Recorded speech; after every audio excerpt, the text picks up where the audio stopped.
Hi friends, ഇഷ്ടമാത്ര സീരിയലിൻ്റെ പുതിയൊരു എപ്പിസോഡിലേക്ക് എല്ലാവർക്കും സ്വാഗതം. അങ്ങനെ മഹേഷ് വന്നിട്ട് അച്ഛനോടും അമ്മയോടൊക്കെ പറയാണ് ആദിയെ കണ്ട കാര്യം. ആദി, അവൻ എന്നോടുള്ള സ്നേഹം അതൊന്ന് കാണണമായിരുന്നു. അപ്പോൾ സ്വപ്നവല്ലി ചോദിക്കും, ആദിയെ നീ എവിടെ വെച്ചാ കണ്ടത്? ഞാൻ ടെക്സ്റ്റൈൽസിൻ്റെ മുന്നിൽ വെച്ചാ. അപ്പോൾ നീ രചനയെ കണ്ടോ എന്ന് ചോദിക്കും. ഇല്ല മോൻ, അമ്മയെ വിളിച്ചോണ്ട് വരാന്ന് പറഞ്ഞിട്ടാ ഉള്ളിലേക്ക് കയറിപ്പോയത്. കാണാനൊന്നും ഞാൻ നിന്നില്ല. ആദിക്ക് എന്നോടുള്ള സ്നേഹം നിങ്ങൾക്ക് വിശ്വസിക്കാൻ കഴിയില്ല എന്ന് പറഞ്ഞ ആ ഫോട്ടോയും വീഡിയോസും ഒക്കെ കാണിച്ചു കൊടുക്കാണേ. അല്ല മഹേഷ്, നീ ഇഷിതയോട് ആദിയുടെ കാര്യം പറയണ്ട എന്നാണോ പറയുന്നത്? അതെ അച്ഛാ, ഇപ്പൊ വേണ്ട. ഇപ്പോഴും ഞങ്ങൾ തമ്മിൽ അത്ര ഇണക്കത്തിലല്ല. ഇഷിത ആക്സെപ്റ്റ് ചെയ്യുന്ന ഒരു സമയം വരട്ടെ, അപ്പം നമുക്ക് അങ്ങ് പറയാം എന്ന് പറഞ്ഞ് മഹേഷ് റൂമിലേക്ക് പോവാണ്. ആ സമയത്ത് നമ്മുടെ ഇഷിതയും വരുന്നുണ്ട് കേട്ടോ. അപ്പോൾ ഇഷിതയെ കണ്ട ആ ചമ്മലിൽ നിൽക്കുകയാണ് സ്വപ്നവല്ലി. എന്നിട്ട് പറയുന്നുണ്ട്, മോള് വന്നല്ലോ.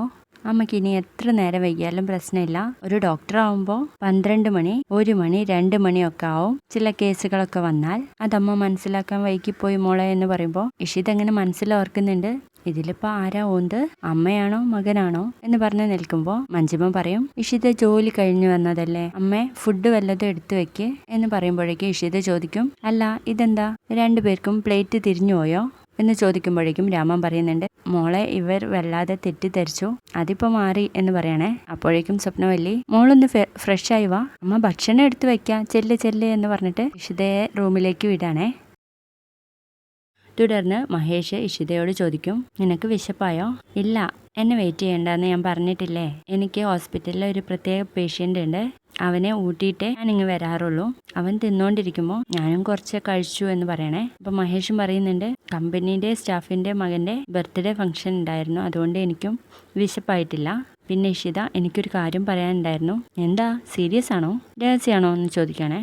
അതെ എന്ന് പറയുമ്പോൾ, രഹസ്യം മനസ്സിലിട്ട് വലുതാക്കാത്തതാ നല്ലത്.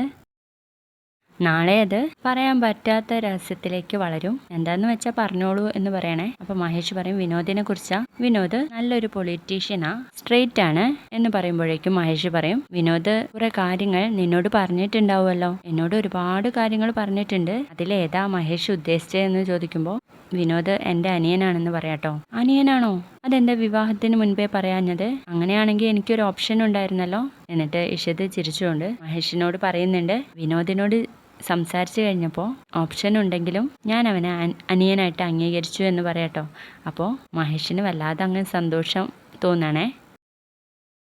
അല്ല മഹേഷ്, സ്വപ്നവല്ലിയുടെയും രാമചന്ദ്രന്റെയും മകൻ തന്നെയാണോ ഈ വിനോദ്? അതെ എന്ന് പറയണേ. ഇനി വല്ല അനിയനോ അനിയത്തിയോ മറ്റോ ഉണ്ടോ? ഇല്ല എന്ന് പറയട്ടോ മഹേഷ്. ഇനിയുള്ള ബന്ധങ്ങളൊക്കെ അവിഹിതാണ്. മഹേഷ് ഏതായാലും രഹസ്യം പൊട്ടിച്ചതുകൊണ്ട് ഞാനൊരു രഹസ്യം പറയാം. ഞാനൊന്ന് വൈകി വന്ന ദിവസം 11 മണിക്ക് ഒരു ആക്സിഡൻറ്റ് നടന്നു എന്ന് പറഞ്ഞിട്ട് കാര്യങ്ങളൊക്കെ പറയുകയാണേ. അങ്ങനെ അവനെ ഹോസ്പിറ്റലിൽ കൊണ്ടുപോയ സമയത്ത് അവിടുത്തെ ഡോക്ടർ പറയുന്നുണ്ട്, ആ കുട്ടിക്ക് ആക്സിഡൻ്റ് ഉണ്ടായപ്പോൾ തല ഇടിച്ച ആഘാതത്തിൽ ആ കുട്ടിയുടെ ആക്സിഡൻറ്റിന് മുൻപുണ്ടായ എല്ലാ മെമ്മറിയും പോയിട്ടുണ്ട് എന്ന കാര്യം അതുകൂടെ മഹേഷ് കേൾക്കാണ് കേട്ടോ. അവനിപ്പോൾ, ഞാൻ അവൻ്റെ അമ്മയാണ്, അവൻ്റെ ഫാമിലി ആരാണെന്ന് കൂടി അറിയില്ല. ആരും ആക്സിഡൻ്റ് ഉണ്ടായതിന് ശേഷം ആ കുട്ടിയെ തിരഞ്ഞു വന്നിട്ടുമില്ല. എൻ്റെ ജീവിതത്തിലുണ്ടായ ഏറ്റവും വലിയ വേദനയാണ് അത്. ഇപ്പോൾ എൻ്റെ വേദനയാ ഇഷാദ് എന്ന് പറയുമ്പോൾ മഹേഷിന് ആകെ ഒരു സഹതാപം തോന്നുക കേട്ടോ. മഹേഷ് പറയുന്നുണ്ട്, സോറി ഇടോ, ഞാനൊന്നും അറിഞ്ഞില്ലായിരുന്നു, ഞാൻ നിന്നെ ഓർത്ത് അഭിമാനം കൊള്ളേണ്ട നിമിഷമായിരുന്നു അത്, സോറി എന്ന് പറയുമ്പോൾ മഹേഷിനോട് ഇഷിത പറയും, അന്ന് മഹേഷ് എന്നോട് പൊട്ടിത്തെറിച്ചതുകൊണ്ട് മാത്രമാണ് ഞാനൊന്നും പറയാതിരുന്നത്. അപ്പോൾ മഹേഷ് പറയും, തന്നെ തിരിച്ചറിയാൻ ഞാൻ ഒരുപാട് വൈകിപ്പോയിടോ. അവന് ഓർമ്മയില്ലെങ്കിലും അവൻ എപ്പോഴും ചോദിക്കുന്നത് അവൻ്റെ ഫാമിലിയെ കുറിച്ചാണ്. അവൻ്റെ ഫാമിലി ആരാന്നറിയാത്തതുകൊണ്ട് നമ്മുടെ ഫാമിലി അവൻ്റെ ഫാമിലി ആയിട്ട് ഞാൻ പറഞ്ഞിട്ടുണ്ട്. അവൻ്റെ അച്ഛൻ മഹേഷ്, ഞാനൊരു ദിവസം അവനെ ഇങ്ങ് കൊണ്ടുവന്നോട്ടെ. അതിനെന്താടോ, താൻ കൊണ്ടുപോടോ, നമുക്കതൊന്ന് ആഘോഷിച്ചേക്കാം എന്ന് പറയാട്ടോ മഹേഷ്. എന്നാൽ ഞാൻ ഫ്രഷായി വരാം, നമുക്ക് ഒരുമിച്ച് ഭക്ഷണം കഴിക്കാം എന്ന് പറഞ്ഞിട്ട് ഇഷിത ഫ്രഷ് ആവാൻ വേണ്ടിയിട്ട് പോവാണ്. തുടർന്ന് നമ്മുടെ രചനയാണെങ്കിൽ ആകാശിനോട് ചോദിക്കുകയാണ്, ആകാശിന് ഇപ്പോൾ ആദിയുടെ കാര്യത്തിൽ മെല്ലെ പോക്കും നയമാണ്. ആകാശ് തന്നെയല്ലേ ആദിയെ ബസ്സിൽ കയറ്റി വിട്ടത്? അതെ. ആദി സ്കൂൾ എത്തിയിട്ടുണ്ടെന്ന് ഉറപ്പല്ലേ ആകാശിന്? ഉവ്വ്, നമ്മൾ സൺഡേ അവനെ കണക്ട് ചെയ്യുമല്ലോ. ഓക്കെ, ആദി സ്കൂളിലുണ്ടെന്ന് ആകാശിന് ഉറപ്പാണ്. ഇനി രണ്ടാമത്തെ ക്വസ്റ്റ്യൻ, അവനെങ്ങനെ മഹേഷിന്റെ അടുത്തെത്തി? അത് രചന, ഞാൻ നിന്നോട് പറഞ്ഞല്ലോ, അത് പണ്ടെടുത്ത ഫോട്ടോസ് ആയിക്കൂടെ? എങ്ങനെ ആകാശ്? അവൻ 6 വർഷം മുൻപേ ആദിയെ ഇവിടെ വെച്ചാ മഹേഷ് ആദ്യമായിട്ട് കാണുന്നത്. പിന്നെ എവിടെ വെച്ച ആദിയെ കാണാനാ? എന്താ അവന് സ്കൂളിൽ പോയി ഫോട്ടോ എടുത്തൂടെ? അപ്പം രചന സമ്മതിക്കുന്നില്ല കേട്ടോ.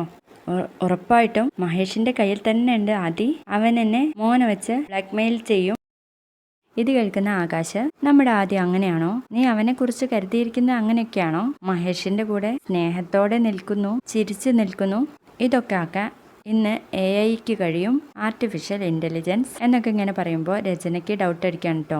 എന്താ ആകാശ്, നീ നേരത്തെ പറഞ്ഞതല്ലല്ലോ ഇപ്പൊ പറയുന്നത്? ആദിയുടെ കാര്യം പറയുമ്പോൾ നിനക്കെന്താ ഒരു അങ്കലാപ്പ് എന്ന് പറയുമ്പോൾ ആകാശ് ഇങ്ങനെ കണ്ണ് ഇറുക്കാണ് കേട്ടോ. നീ ഒന്ന് മഹേഷിനെതിരെ പോലീസിൽ കംപ്ലൈന്റ് കൊടുക്ക് ആകാശ് എന്ന് പറയുമ്പോൾ ആകാശ് ശരി എന്ന് പറഞ്ഞിട്ട് ഒരു പോലീസുകാരനെ വിളിക്കുന്നുണ്ട്. അതെ, ഒരു ചെറിയ കേസ് എടുക്കാനാ എന്ന് പറയുമ്പോഴേക്കും രചന അത് വാങ്ങിയിട്ട് കാര്യങ്ങളൊക്കെ പറയുകയാണേ. പോലീസുകാരൻ പറയുന്നുണ്ട്, ഒന്ന് വിശദമായിട്ട് പറയാവോ എന്ന് ചോദിക്കുമ്പോൾ മൊത്തമായിട്ട് പറഞ്ഞു കൊടുക്കുന്നുണ്ട്. അപ്പോൾ നിങ്ങൾ പറയുന്നത് മഹേഷ് ചന്ദ്രന്റെ വീട്ടിലുണ്ട് ആദി എന്നാണോ? എങ്കിൽ ശരി, ഞങ്ങളൊന്ന് അന്വേഷിക്കാം, ഒന്ന് ഫോട്ടോ സെൻഡ് ചെയ്തേക്ക് എന്ന് പറയണേ. തുടർന്ന് നമ്മുടെ ഇഷിതയും രാമനും മഹേഷും വിനോദും ഭക്ഷണം കഴിക്കുന്നുണ്ട്. എന്നിട്ട് ഇഷിത ചോദിക്കുന്നുണ്ട്, അമ്മേ ഞാനിവിടുത്തെ ആണുങ്ങളുടെ കൂടെ ഭക്ഷണം കഴിക്കാം, അമ്മ ഇതിനൊരു പുകിലുണ്ടാക്കുമോ ഇനി? ആദ്യം ആണുങ്ങൾ ഇരുന്നിട്ട് പെണ്ണുങ്ങൾക്ക് ഇരുന്നാൽ പോരെ എന്നൊക്കെ ചോദിച്ച്. അത് ഞാൻ കാണല്ലേ മോളെ, പോരാത്തതിന് നിനക്കിന്ന് വേഗം ഹോസ്പിറ്റലിൽ എത്താനില്ലേ എന്ന് ചോദിക്കുമ്പോൾ രാമൻ പറയുന്നുണ്ട്, അതുകൊണ്ടാ, അല്ലെങ്കിൽ ഞങ്ങളുടെ കൂടെ ഇരുത്തില്ലായിരുന്നു. ദേ രാമ, എന്നെ വെറുതെ പിരി കയറ്റില്ലേ എന്ന് പറയുമ്പോൾ രാമൻ പറയും, സ്വപ്നവല്ലിക്ക് ഇടയ്ക്കിടയ്ക്ക് പിരി ലൂസാവും, അതിന്റെ സ്പാനർ ഈ മഞ്ജിമയുടെ കയ്യിലായിരിക്കുന്നത് എന്ന് പറയുമ്പോൾ മഞ്ജിമ പറയും, ദേ അച്ഛാ ഞാൻ മിണ്ടാതിരിക്കുവാണേ എന്ന് പറയുന്നത് കേൾക്കുമ്പോഴേക്കും നമ്മുടെ ഇഷിത അങ്ങ് ചിരിച്ചു പോവാണേ. അപ്പോൾ വിനോദ് പറയുന്നുണ്ട്, ഏട്ടത്തി എൻ്റെ കൂടെയാണ് ഭക്ഷണം കഴിക്കുന്നത്, ഇനി ഇതിനൊരു സംസാരം ഇവിടെ വേണ്ട എന്ന് പറയുമ്പോൾ കളിയാക്കല്ലേ മോനെ, അമ്മ അറിയാതെ പറഞ്ഞതല്ലേ എന്നൊക്കെ ചോദിക്കാട്ടോ. അങ്ങനെ ആ സന്തോഷത്തിൻ്റെ ഇടയിൽ ഇഷിത പെട്ടെന്ന് മിണ്ടാതെ നിൽക്കണേ. ഇത് കണ്ട് മഹേഷ് ചോദിക്കും, എന്താ ഇഷിത, നിനക്ക് ഹോസ്പിറ്റലിലെ കാര്യം എന്തെങ്കിലും പറയാനുണ്ടോ എന്ന് ചോദിക്കണേ. അപ്പോൾ അവിടെ നടന്ന കാര്യങ്ങളൊക്കെ എല്ലാവരോടുമായിട്ട് പറയുന്നുണ്ട്. അച്ഛാ, അന്ന് 3 മണിക്ക് ഇഷിത വൈകി വന്നില്ല, അന്നായിരുന്നു ആ ആക്സിഡന്റ് നടന്നത്. എന്താ മോളെ പറയാതിരുന്നേ എന്ന് അച്ഛൻ ചോദിക്കുമ്പോൾ അതിന് പറയാൻ നിൽക്കുമ്പോഴേക്കും അച്ഛൻ്റെ മകൻ വാളെടുത്തില്ലേ, രാത്രി ഏതോ ഒരുത്തൻ്റെ കൂടെ കറങ്ങി നടക്കുക എന്ന് പറഞ്ഞിട്ട് മോളെ കളിയാക്കല്ലേ, അമ്മ അറിയാതെ പറഞ്ഞു പോയതല്ലേ, ക്ഷമിക്ക് എന്ന് പറയട്ടോ സ്വപ്നവല്ലി. അതിനുശേഷം ഇഷിതയുടെ വീട്ടിലാണെങ്കിൽ സുജി ഇന്റർവ്യൂവിന് പോകാൻ വേണ്ടിയിട്ട് ഒരുങ്ങി നിൽക്കാണ്. അപ്പൊ അമ്മ ചോദിക്കുന്നുണ്ട്, നീ ചേച്ചിയോട് പറഞ്ഞായിരുന്നോ? എന്തിനാ എപ്പോഴും ചേച്ചിയോട് പറഞ്ഞോ എന്ന് ചോദിക്കുന്നത്. ജോലി കിട്ടിയിട്ട് പറഞ്ഞാൽ പോരെ, അല്ലെങ്കിൽ തന്നെ സ്വപ്നവല്ലി അമ്മയുടെ ചീത്ത വിളിയും മഹേഷേട്ടന്റെ അകൽച്ചയും ഹോസ്പിറ്റലിലെ കാര്യവും ഒക്കെ കൂടി ആലോചിച്ച് ചേച്ചി ആകെ വിഷമിച്ചിരിക്കുക ആയിരിക്കും എന്ന് പറയണം.